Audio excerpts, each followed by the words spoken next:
Hi friends, welcome to Suhi spice kitchen. இந்த வீடியோவில் நம்ம என்ன ரெசிபி பார்க்க போகிறோம்னா, பச்சை பயிர் வச்சு எப்படி ஒரு திக்கிஸ் ரெடி பண்ணலான்னு பார்ப்போம். இது ரொம்ப ஈஸியாக நம்ம செஞ்சிடலாம்.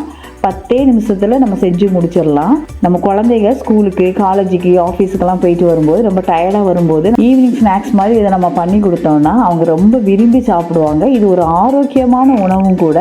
இதில் இரும்பு சத்து, புரோட்டீன்லாம் ரொம்ப அதிகமாக காணப்படுறதுனால நம்ம பிள்ளைங்களுக்கு செஞ்சு கொடுத்தோம்னா ஆரோக்கியமாட்டும் இருக்கும். இதை விரும்பியும் சாப்பிடுவாங்க.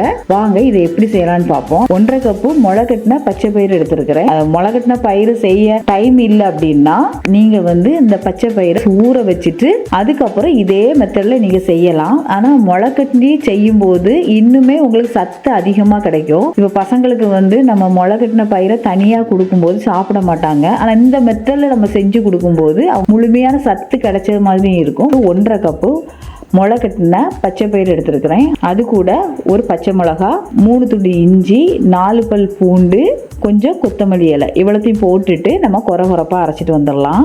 ரொம்ப நைஸாக அரைக்கக்கூடாது, இந்த மாதிரி நம்ம அரைச்சிட்டு வந்துடணும். இப்போ நான் இதை ஒரு பாத்திரத்துக்கு மாற்றிடலாம்.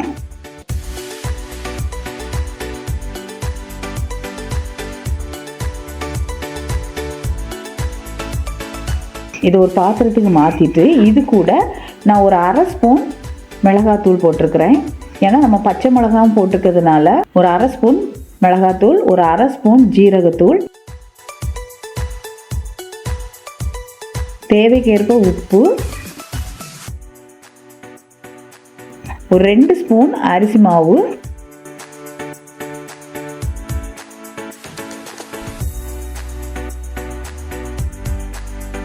ஒரே ஒரு உருளைக்கிழங்க அவிச்சு வச்சிருக்கிறேன். அதையும் போட்டுட்டு நம்ம எல்லாத்தையும் மிக்ஸ் பண்ணி விட்டுடலாம்.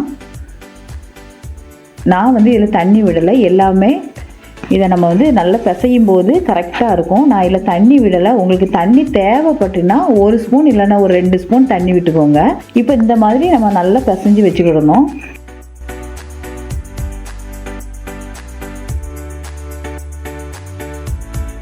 இப்போ பிசைஞ்சு வச்சுட்டு நான் இப்போ ஸ்டவ் ஆன் பண்ணிவிட்டு நான் ஒரு குழிப்பணியார சட்டி எடுத்து வச்சுருக்கிறேன். இதில் நம்ம கொஞ்சம் எண்ணெய் விட்டுக்கிடலாம். உங்கள் வீட்டில் குழிப்பணியார சட்டி இல்லை அப்படின்னா தோசைகளில் கூட நீங்கள் லைட்டாக எண்ணெயை விட்டுட்டு நீங்கள் பண்ணலாம்.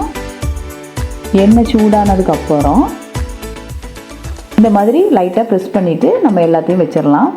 வச்சுட்டு சிம்மில் வச்சு ஒரு 2-3 நிமிஷத்துக்கு மூடி போட்டு வேக வச்சுருவோம்.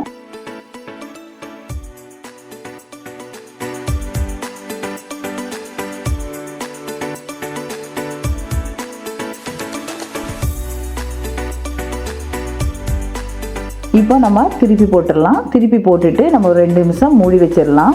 சிம்மில் வச்சு ஒரு 2 நிமிஷத்துக்கு வேக வைங்க. இதில் இஞ்சி, பூண்டு, கொத்தமல்லி இலையெல்லாம் சேர்த்துக்கிறதுனால ரொம்ப டேஸ்ட்டாக இருக்கும். இப்போ வெந்ததுக்கப்புறம் நம்ம எடுப்போம். பாருங்கள் எவ்வளோ அழகாக வந்திருக்குதுன்னு. ரொம்ப ஈஸியாக 10 நிமிஷத்தில் நம்ம செஞ்சு கொடுத்துடலாம்.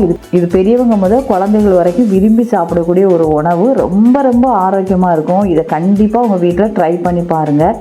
இந்த ரெசிபி உங்களுக்கு பிடிச்சிருந்ததுன்னா லைக் பண்ணுங்கள், ஷேர் பண்ணுங்கள், சப்ஸ்கிரைப் பண்ணுங்கள், கமெண்ட் பண்ணுங்கள். தேங்க்யூ.